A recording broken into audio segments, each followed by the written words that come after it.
Hello and welcome back to the channel where today I'm doing something a little bit different. Recently I've been trying to pick up like a few new hobbies and one of those things was playing handheld game consoles. I recently decided to pick up a PSP, which was a massive game of my childhood which I absolutely adored. And another hobby I've picked up is going to random car boot sales and trying to pick up old tech.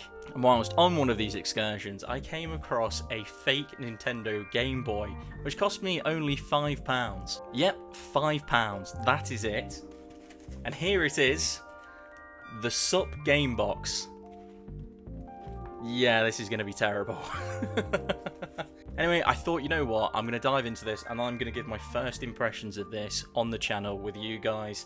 Let's see if it was worth the £5 or whether I still got ripped off. Now, do excuse this janky setup I've had to go for. I didn't quite have the right camera or tripod to get this shot. I also have an incredibly dusty desk and really poor lighting, so this isn't going to look too great. And now, as you can see, the box is incredibly, well, battered. It's not in the best condition. I don't think that comes from actual use of the game. The stall that was selling these things was selling a whole bunch of tech. It was probably like a cheap sort of corner store sort of deal. So all of the damage must have come from transit or something similar like that, and I do apologise, the camera is struggling to focus a little bit. As you can see, it's just dying to be opened. It's it's not very sealed very well, so let's just pull it out and let's take a look at it. Brilliant. Okay, so oh my god, it's the Supreme Edition of the Nintendo. Fantastic. God, you can tell it has just sort of been sat in a warehouse or something, as there's a whole bunch of dust on it at the moment, and you can see my terrible setup right now of my my camera on top of all of my books. Fantastic. Let's just give that a quick wipe over. No, okay, that's stained. Fantastic. Don't worry, I have a cloth on hand. There we go, so after a little wipe over, there it is. You can see the camera even better now. There is a battery casing on the back. Let's just double check to see, does it take batteries? No, it is rechargeable. Luckily for us, there should be a cable in here. Yes, so this is the cable that we get. That is awful. So from the looks of it, you won't be able to charge and play the game at the same time with a cable like this. Nice, at least it comes with a cable. I was worried that it was possibly going to be battery charged. Now, let's take a little look around it. That's where we charge it. We do have a headphone port, very fancy. No Bluetooth headphones, unfortunately. I believe that's the power button. And around the sides.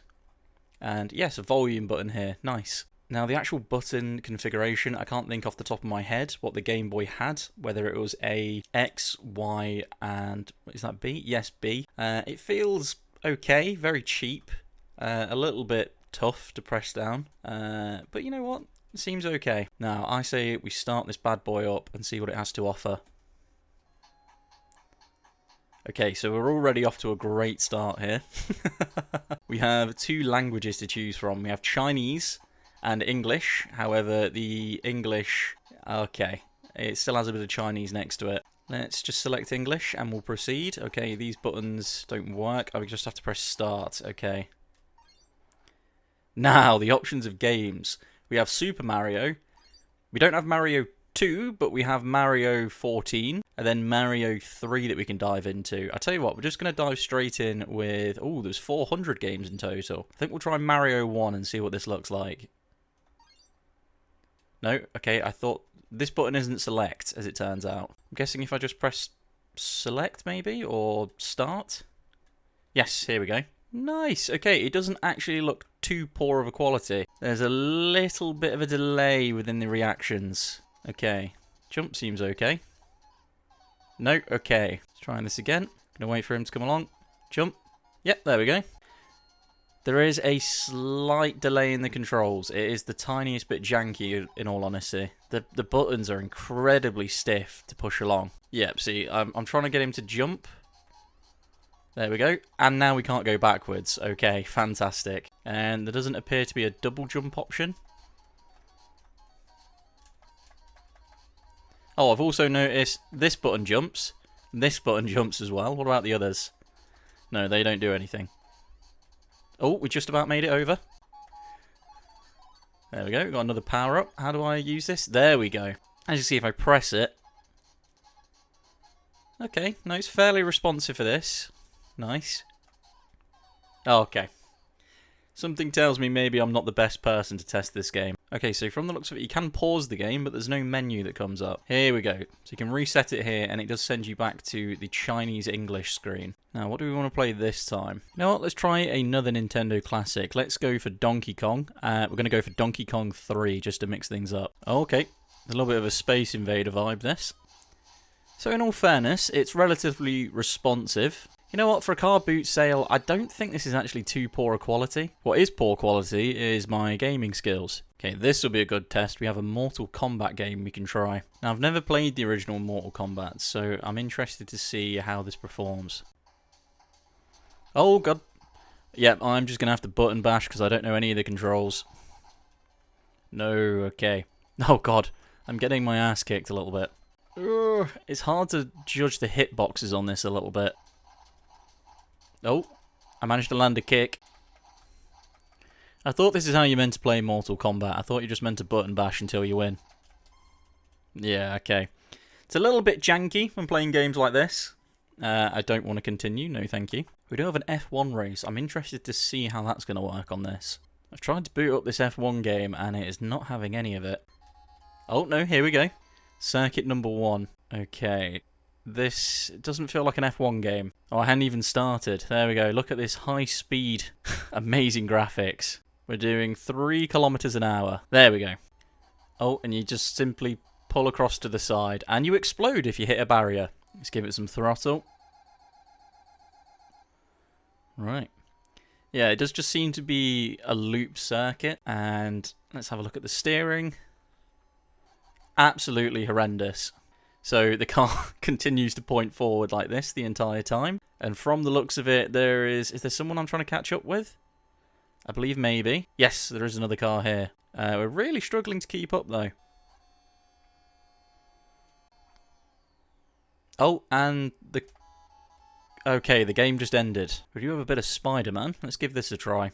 Oh, look at those high quality graphics. So all the games do pretty much just consist of these little side scrollers, which I'm not really too surprised about considering it is an old Game Boy sort of replica. I'm trying to actually... Okay, the response rate here is awful. There you go, you see that? So if I turn around and I shoot a web at him, that delay is horrendous. Oh, and just everything...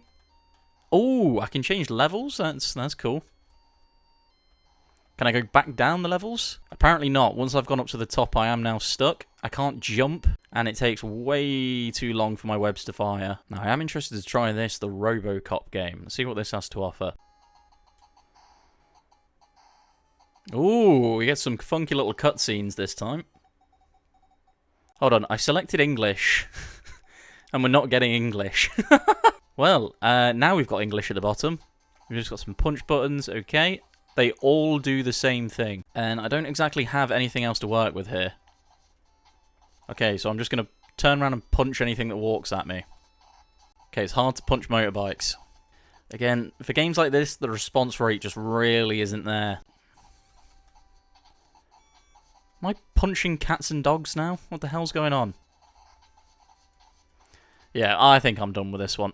From the looks of it, it doesn't actually have 400 games as well. It tends to repeat the games as you go along, so already we're seeing F1 race here again. I think we'll play this football game, not soccer. Call it the correct thing. Oh, we get to pick our team. Of course, we'll represent the UK. Okay, no clue what the controls are. Oh, this is awful. How do I don't know if I can change... There we go. You press the top button to change. And I've already conceded a goal. No, I didn't want him to do that. Whenever I move up to the ball, they just seem to kick it away from themselves of their own accord. Okay, everyone just decided to stop moving. Oh my god, No, don't... It puts you in control of the keeper. I don't know how to feel about that. Oh god. The camera movements are just awful. Again, real lack of response in terms of... Oh, come on, let's get a shot. Okay, I don't know how to shoot. Bit of a problem. There's no clear indicator of how to tackle.